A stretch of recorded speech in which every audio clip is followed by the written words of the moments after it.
تازہ ترین ویڈیوز کے لیے چینل کو سبسکرائب کر کے بیل آئیکن اور آل نوٹیفیکیشن پر کلک کریں تاکہ آپ کو ملے ہر خبر سب سے پہلے۔ اور کراچی کے علاقے گلشن اقبال میں بیٹے نے معمولی جھگڑے پر باپ کو تشدد کرنے کے بعد قتل کر ڈالا۔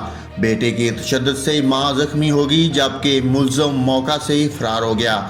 پولیس کے مطابق جہاں بگ شخص کی شناخت 70 سالہ سلیم کے نام سے ہوئی، جس کا بیٹا ملزم داؤد نشے کا عادی تھا اور بحالی سینٹر میں زیر علاج تھا۔